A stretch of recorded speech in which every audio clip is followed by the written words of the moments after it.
que tem liberdade para interrogar todos os investigados livremente. Então, quando eu te chamo para... Se eu te convocar lá como testemunha, Vilela, e eu for o relator, eu vou fazer uma pergunta. Você vai responder a pergunta, eu vou ter a possibilidade de rebater.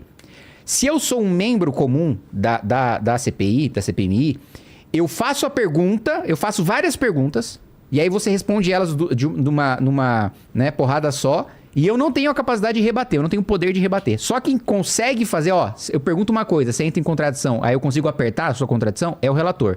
Os outros membros perguntam tudo de uma vez e têm a resposta tudo de uma vez. Eles não têm a capacidade de rebater. Entendi. Então, por isso que o presidente e o relator são tão importantes. Aí qual que vai ser a estratégia do governo do PT? Tentar a presidência e a relatoria da CPMI. E aí começam a vir alguns nomes na imprensa, né? Eu já vi sair na Folha, por exemplo, que uma das relatoras que poderia ser aceita aí pelo governo é a Tabata, por causa do alinhamento com o governo, ou passar pro PSOL, passar para algum partido, passar por algum partido da base. Ela ficaria do lado do governo? Já saiu notícia, já saiu notícia dizendo que ela poderia ser uma das escolhidas para ser relatora em nome do governo. Já saiu notícia em outro sentido também, dizendo que ela, apesar de ser da base do governo, ela conseguiria segurar só um pouco a barra, mas não 100%, porque ela não quer se queimar também, parecendo ela ia ver a opinião pública. Querendo parecer 100% petista, como um cara do PT ia segurar a onda. Então, a estratégia deles agora é ter maioria na comissão para conseguir o presidente, para conseguir o relator. Então, o papel da oposição agora é ter o máximo de cadeira possível dentro da comissão para garantir a presidência, para garantir a relatoria, ou pelo menos garantir uma delas que dá um pouco de equilíbrio de forças. Eu, pessoalmente, já pedi lá no meu partido para que quando fosse instalada a CPMI, eu ser um dos membros, justamente porque no meu partido é um partido que tem gente de oposição, tem gente do governo, tem gente do centro. Então, se eu consigo já, dentro do meu partido, ocupar uma vaga, já é um governista, um cara de centro a menos que vai estar lá na comissão. O problema também é a qualidade da sua posição, né? Qual foi a CPI que começou no início do governo? Qual que foi a CPI que começou no início desse governo Lula, que virou contra... Que era uma CPI que era pra ferrar o Lula e acabou virando contra o Bolsonaro. Era das invasões do dia 8 de janeiro? Teve a CPMI do dia 8. Acho que foi essa, porque teve uma CPMI, cara, que... Eu não lembro agora qual que era, que os caras conseguiram virar. Ela era por um lado e foi para outro. Ela era para o quê? Era para ferrar o governo do PT. Conseguiram, instalaram a CPI, ou CPMI, eu não lembro agora. E os caras conseguiram fazer aquilo virar quase uma defesa foi a CPMI do dia 8. Deve ter, eu quase vi... Não, para com isso que tá atingindo o Bolsonaro.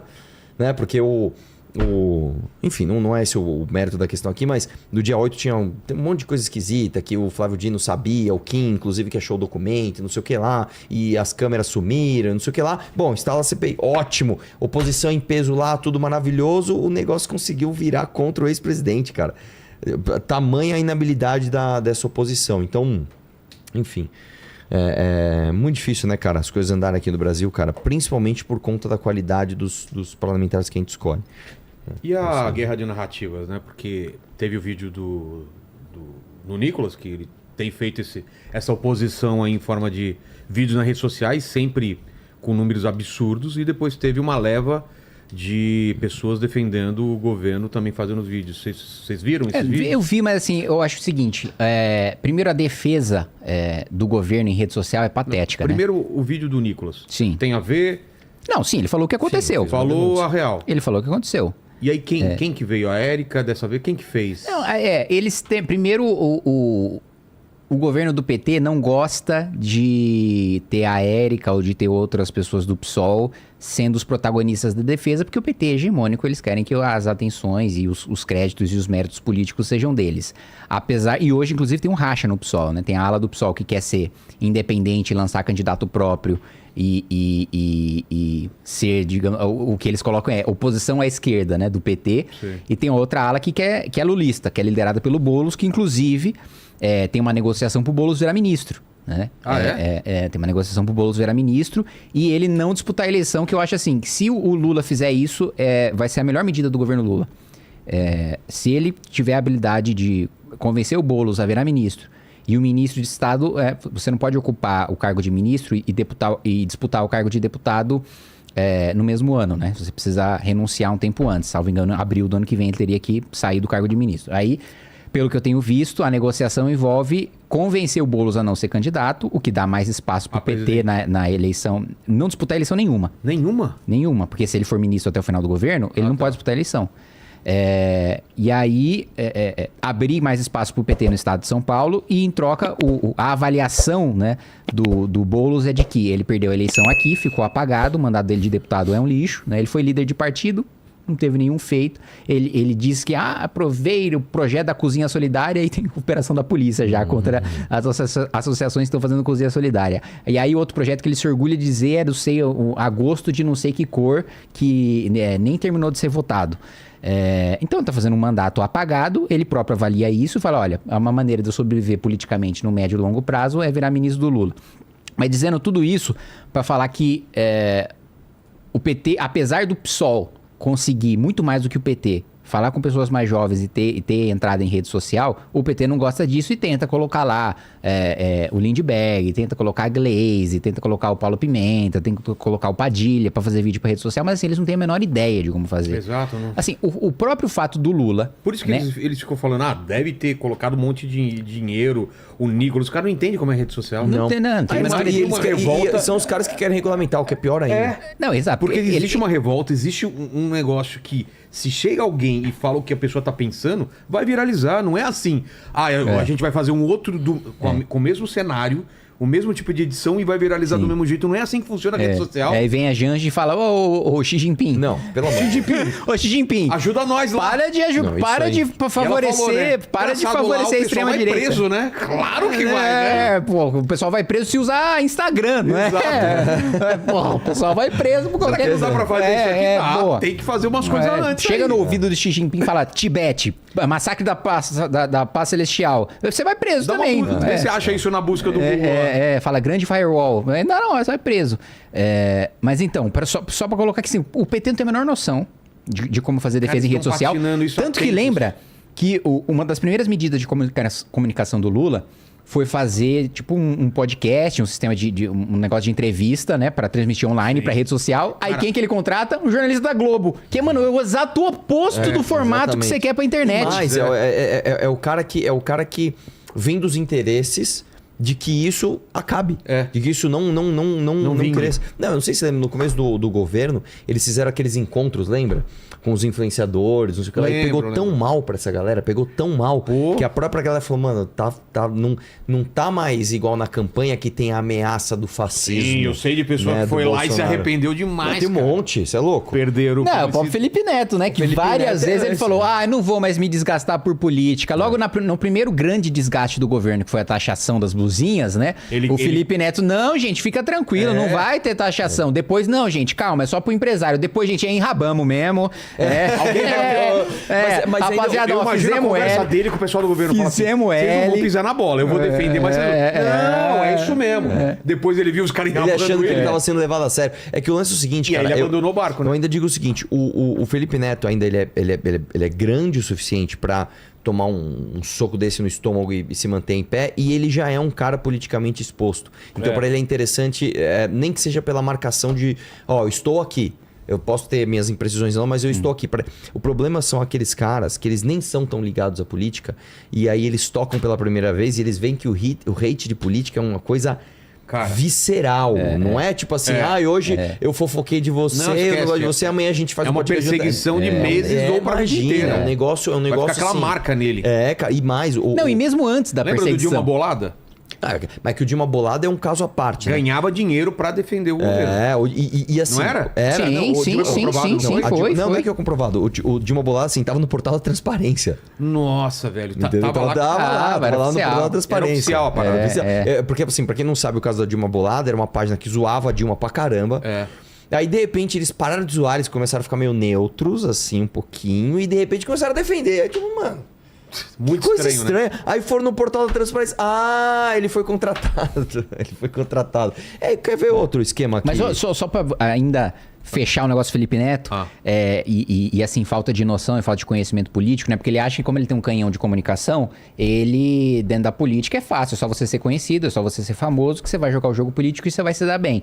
Só que ele é tão burro, mas tão burro, e tão arrogante, né? De achar que, puta, ele sabe pra cacete e ele vai dar aula. Burro eu não acho. Que não, mas calma. Arrogante pode ser agora. Mas calma, politicamente. Tá. Sabe por quê? Eu vou te dar um exemplo grotesco aqui. No começo do governo Lula, ele batia no ministro das Comunicações, Juscelino, achando que o ministro das Comunicações é o responsável pela comunicação do governo. Não, o ministro das Comunicações é telefonia e internet. O que ele queria bater no ministro da SECOM, que é a Secretaria de Comunicação. Ele passou meses. Ele passou meses batendo. Mano, mas esse ministro Juscelino comunica mal. O governo Lula tá impopular por causa dele. Meu filho, ele cuida de Anatel. ele cuida dos Correios.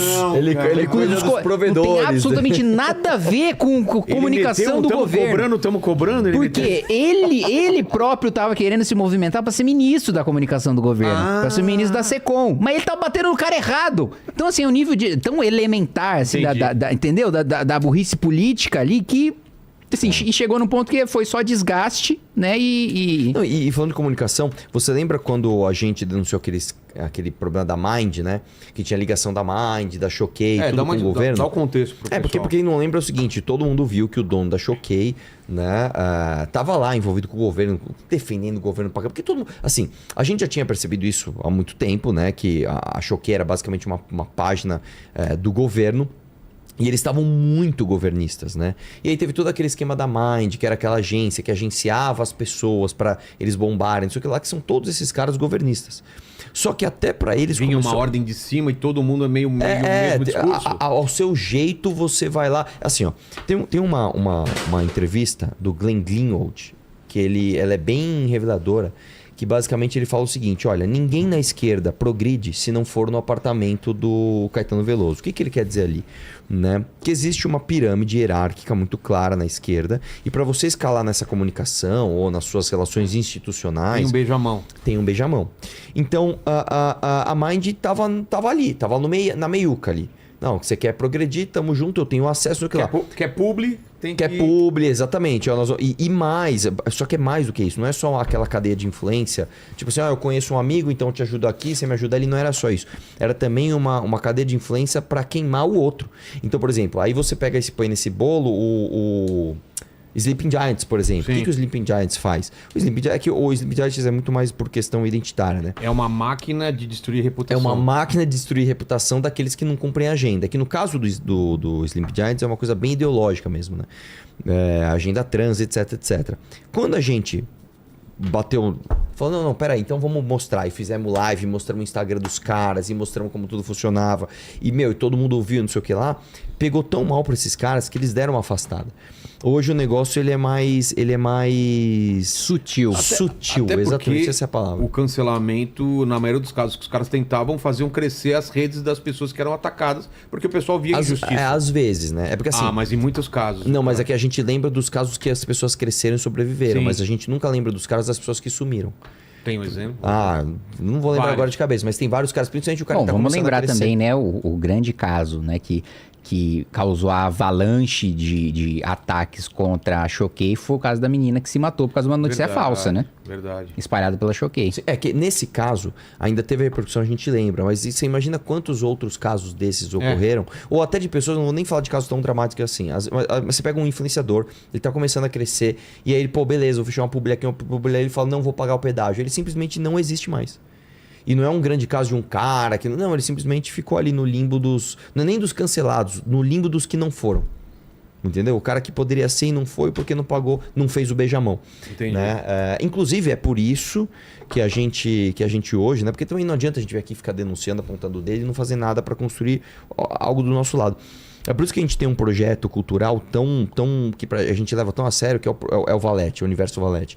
A gente quer criar... né, um universo, a gente já tem esse aplicativo, né, onde pessoas possam falar livremente sobre diversas coisas, né, desde o Sergião falando de física, até o Wesley Delanogari na revista Valete falando de educação, sem ter que ficar pagando pedágio para a esquerda ideológica. Né? Então, a gente quer fazer essa transformação cultural. E digo mais ainda, tá? Que nós somos ambiciosos. A gente precisa, cara, avançar, inclusive institucionalmente. Um dos planos nossos, eu sei que parece um sonho distante, mas a gente primeiro tem que imaginar onde a gente quer chegar para depois executar o plano. A gente precisa ter uma faculdade de direito, velho.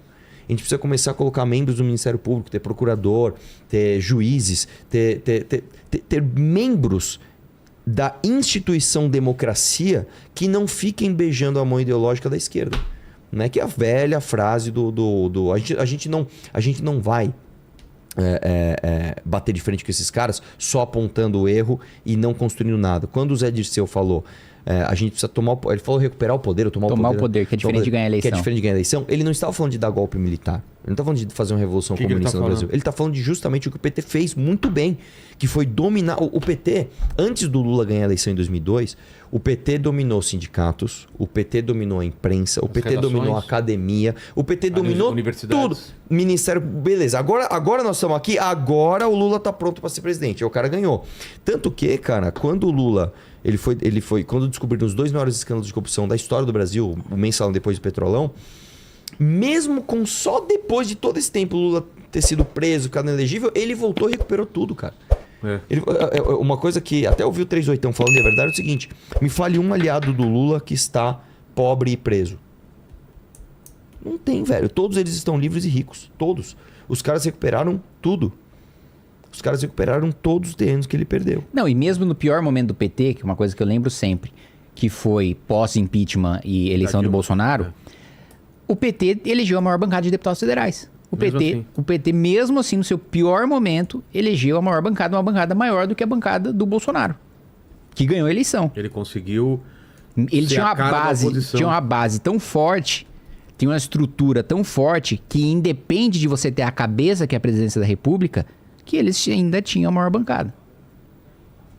Mas eu lembro que foi uma época que muita gente falou que o PT podia morrer, né?